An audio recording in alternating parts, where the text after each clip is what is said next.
এই শিরোনামটা আপনারাই করে দেন। অনেক সময় কোন নায়িকা সকালবেলা ডিম ভাজি খেলো অথবা ডিম পোস্ট খেলো। বাংলাদেশে এমন কিছু হোক, সময়টা কিন্তু আমাদের হাতে, আমাদের অনুকূলে। আমাদের বাংলা সিনেমার মার্কেটটা কিন্তু অনেক বড় আন্তর্জাতিকভাবে।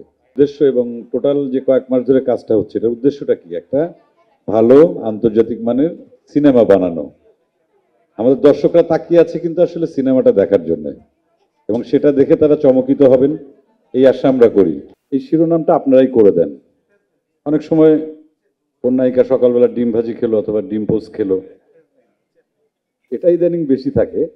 যাক, তারপরেও আমরা যে ভালো কাজ করার চেষ্টা করছি, একমাত্র আপনাদের মাধ্যমেই সেই খবরটা সারা দেশের দর্শকের কাছে পৌঁছাতে পারে। সেজন্য আপনাদের কাছে আমার অশেষ কৃতজ্ঞতা। এবং আমি আমার অভিনয় জীবন দিয়ে যদি বলতে চাই যে আমার অভিনয় জীবনের যা কিছু অর্জন বা যে প্রচারণা পরিচিতি, হ্যাঁ, ভালো কাজ তো কম বেশি সবাই করে, কিন্তু সেই কাজটি আসলে দর্শকের ভেতর পজিটিভ ওয়েতে প্রচারটা করতে হয়। তুফান কোন লেভেলের সিনেমা বা আমাদের সিনেমাকে কত দূর এগিয়ে নিয়ে যাবে না যাবে, এটা কিন্তু আপনারা দেখলে আপনাদের লেখনির মাধ্যমে, আপনাদের নিউজের মাধ্যমেই কিন্তু সেটা দেশবাসীর কাছে পৌঁছাবে, আগ্রহ তৈরি করবে, তারা হলে এসে সিনেমাটা দেখবে। সেজন্য আপনাদের প্রতি সবচাইতে বেশি কৃতজ্ঞতা এবং সেই সঙ্গে দাবি।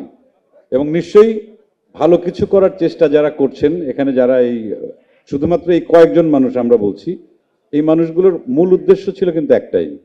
প্রডিউসার লেভেল থেকে যারা প্রডিউসার আছেন এখানে, সাকিব ভাইয়ের কথা বলি অথবা আমরা যার যার ডিরেক্টর হিসেবে রায়হান রাফি, আমরা সবাই চেয়েছি যে বাংলাদেশে এমন কিছু হোক, সময়টা কিন্তু আমাদের হাতে, আমাদের অনুকূলে।